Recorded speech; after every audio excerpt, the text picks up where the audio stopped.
Ya nkwanirizaako nate mukwano gwange najjo sinzo bango tuuliriza we bali kwekumira ku mayingo gano aga Yugi Update TV.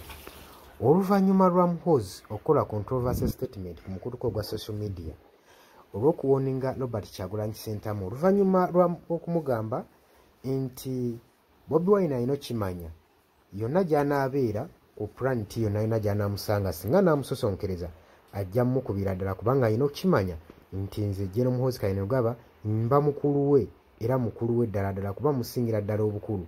Takomye okwo ageze mu maaso n'ayongerezaako ng'agamba nti ng'agenda mu maaso n'okuba ng'atiisatiisa abo bonna abakolagana ne Robert Kyagulanyi naddala abo ba foreigners gwe mukwano gwange ali eyampuliriza agambye nti nno abo bwe twandiyise ba foreigners abasapootinga Robert Kyagulanyi Ssentamu agambye nti singa naakwata ku ba foreigners abo abagenda mu maaso n'okuba nga bamubaakinga abamuli emabega agambye nti najja kuba abakubira ddala paka ku nkomerero era abaggundira eddala gwe mukwano gwange ali eyampuliriza era ayongeddeko nga yeewera nkolokooto ng'agenda mu maaso n'okuwooninga bonna abeebunaayira ababaakinga Robert Kyagulanyi Ssentamu nga bw'agenda okubeera nga nabo abakwatirako ddala okusobola okulaba nga Robert Kyagulanyi Ssentamu tasigaza force n'emu emubaakinga gwe mukwano gwange ali eyampuliriza.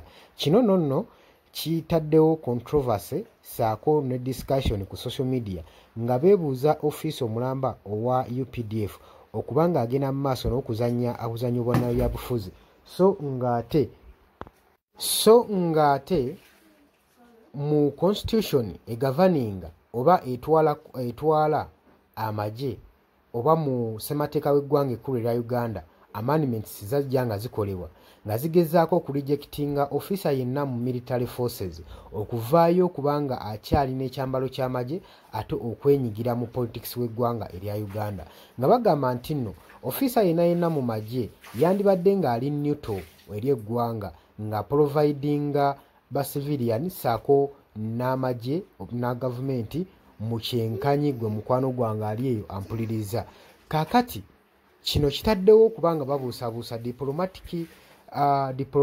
diplomacy eri mu ggwanga eno saako ne demokurasiya okubanga attattanyizibwa saako n'okuvvoola ssemateeka w'eggwanga Uganda ku board statements Gen. Muhoozi Kainerugaba zaakola ng'agenda maaso n'okuwoninga opposition leaders naddala mu kano akaseera nga tusemberedde general elections eza 2026 gwe mukwano gwange ali eyampuliriza.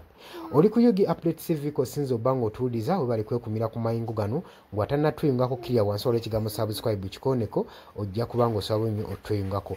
Mbagala nnyo mwe bali kwekumira ku Yugi Update TV. Yes, nkulamusizaako nnyo mukwano gwange yonna gy'osinzira okuba ng'otuwuliriza wenna omuwuliriza wa Yugi Update TV. Mukola kyamaanyi nnyo okwekumira ku mayengo gano.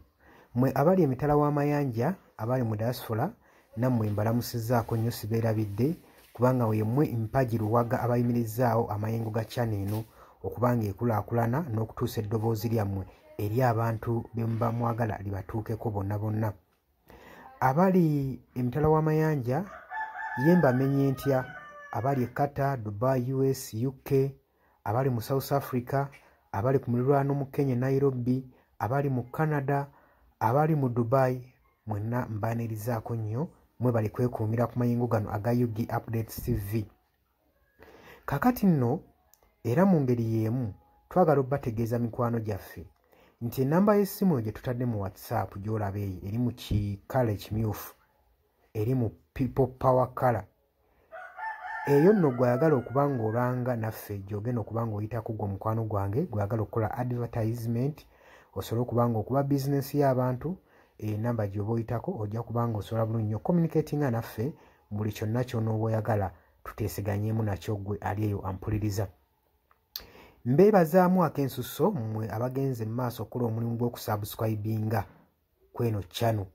Buli w'osubscribinga kimanye nti oba oyongeddeko eddaala kweno channel.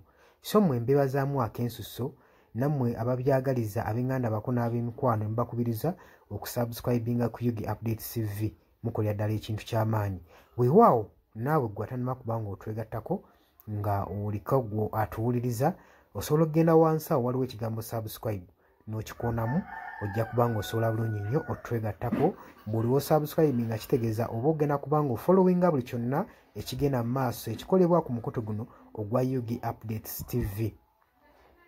Kitegeeza ki nti gwe ayagala okubanga otufollowinga bw'oba omaze okusubscribinga teweerabirako na mukadde, genda wansi wali okoonene mukadde osobole okubanga ofuna notification message.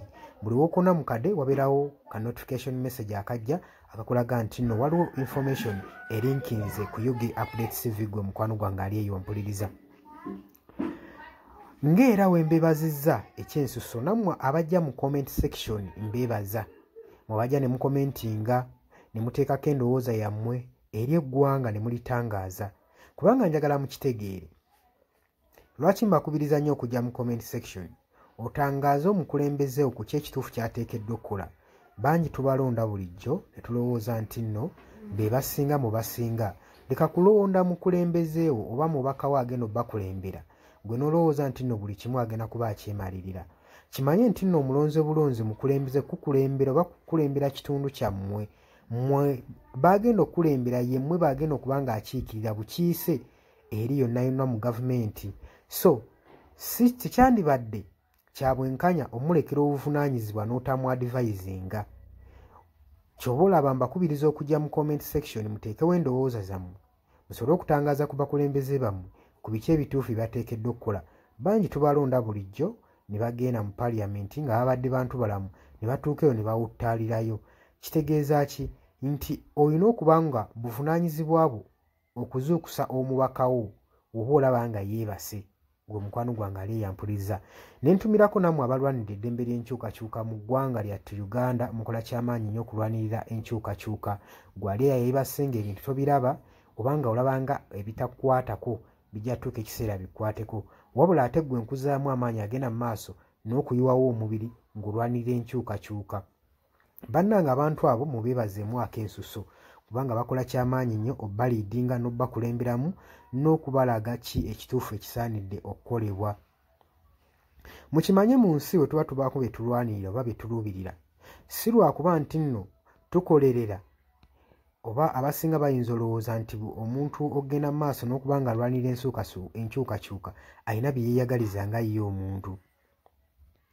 Kino njagala okukibategeeza nti mu kulwana ebiseera ebisinga weewaawo tetufuna ekyo kye tuba twagala, kye tuba tuluubirira. Naye okulwana tusuubira, wano mu kulwana tuba n'essuubi nti tusobola okufuna ekyo ekitugwanira. Kati naawe mukwano gwange ali eyo alwanira enkyukakyuka, kino kankikutegeeze. Wandibanga nno oli eyo olwana nga tumanyiddwe ogenda kifunamu, weewaawo oyinza obutafuna ekyo ky'oyagala, naye osobola okufuna ekyo ky'ogwanira. So tulwana olw'enkyukakyuka nga tulwanirira okufuna ekyo kye tugwanira. Kati gwe mukwano gwange ky'ofuna kye kiggwanira eyo gy'oli. Wandibanga ky'oyagala okifuna naye kye kiggwanira. Bangi mugenda ne muwambatalira eyo mu bibiina by'obufuzi ne babafujjirira omusimbi. Yes, ssente ozifuna bazikuwa era obulamu bwo bweyagala, naye okakasa ekyo kye bakuwa kye bakufujjirira mu kabaasa kye kiggwanira. Ebiseera ebisinga ffe tetulwana olw'okuba nti nno twagala kufuna ebyo bye twetaaga. Nedda, wabula tutunuulira nnyo pointi eno nti kye tugenda oba kye tulwanira kyenfuna kyengwanira. Mutuufu ogenda n'oweetunulamu n'olaba nga kyofuna si kyokola ki, si kyogwanira nga ggwe munnansi. Ky'oba ovaayo n'embavu osobole okuba nga olwanirira enkyukakyuka gwe mukwano gwange ali eyampuliriza. Nja basaba kano akatambi tugende maaso n'okuba nga tukasheyalinga, buli muntu ategeere kiki ekigwanidde okukolebwa na lwaki enkyukakyuka esaanidde okubeerawo mu ggwanga lyattu Uganda. Si lwakuba nti oli bulungi kati, wabula wandibanga oli bulungi naye ekyo ky'ofuna ky'ogwanira. Ekyo kye kibuuzo. Era naawe osobola okujja mu comment section n'onteerawo endowooza yo nti gwalemesa enkyukakyuka ky'ofuna ky'olwanira. Muli ku Yugi Update TV ku musinzi obanga mutuwuliriza mwebale kwekuumira ku mayengo gano. Ngenda maaso n'okukubiriza mmwe abatannatwegattako kirira wansi waliwo ekigambo subscribe kikonemu obeere ng'otweyungako. Ennamba eyo gye ntaddeawo nabagambye dda gwagala okulanga naffe gy'oba oyitako ojja kuba ng'osobola okommunikeetinga. Mbaagala nnyo mweraba era nga mbaagaliza ebisinga.